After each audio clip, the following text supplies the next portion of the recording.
Hi, Lolo neighbors.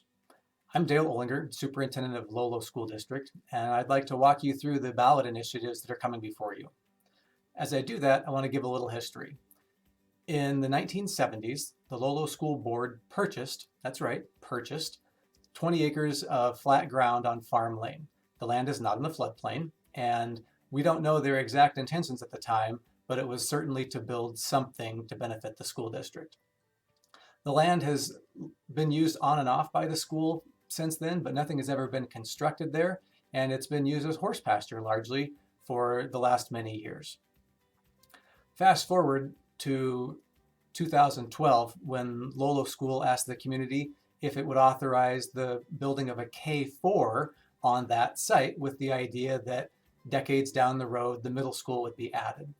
The ballot initiative failed by a very narrow margin. And after that, the school board asked the community, why? What didn't you like about this? We got lots and lots and lots of handwritten feedback. And some of the biggest categories were, we want one school under one roof, unified KA. Okay? We want you to sell the existing property to offset the cost of a new building. Okay? They said, keep it simple and efficient. Keep the costs down as much as you can. Okay. There were some barriers in 2012 that the school board just couldn't get over. However, since then, through some creativity on the school board side and with some help from the Montana legislature, there are new opportunities before us today. School boards can now ask for a little bit more money, and they can also stretch the bond term over a longer period of time, which keeps annual costs down. So before you is a ballot initiative for $22.1 million to build a unified KA on the Farm Lane property and to sell the current site to help offset those costs for improvements. It's an interesting opportunity that hasn't existed until now. The school board is interested in building a safe, accessible, durable, future planned school site. The reality is that to fix the current school site would be well over $15 million, and it would be still on a hill and still on the highway. It would be throwing a lot of good money at a bad site and probably not a very efficient project. We can get a lot more bang for the buck with a new school site that could then be used by the community for after hours events and for the school for decades and decades into the future.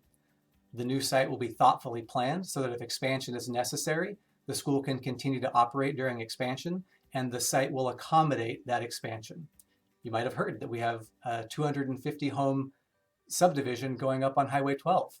It's true, and that's in our school district. So over the next decade, as that development comes to fruition, that's going to bring families and children into our community. Our school needs to be ready.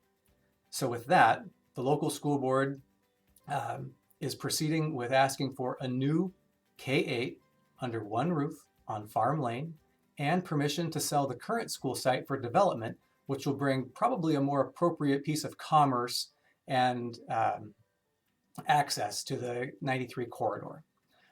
The ballots go out on around September 1st or 2nd, and they're due back September 22nd. So we'd ask that you make sure to get all the information you need, participate in our community Q&A events, call me and ask questions. I'm here at Lolo School, 273-0451, and visit with your neighbors about it. This is an opportunity while the bond prices are low, the interest rates are low, and construction costs aren't getting any cheaper. So I would ask for your consideration, and please make sure to vote before September 22nd. Thank you.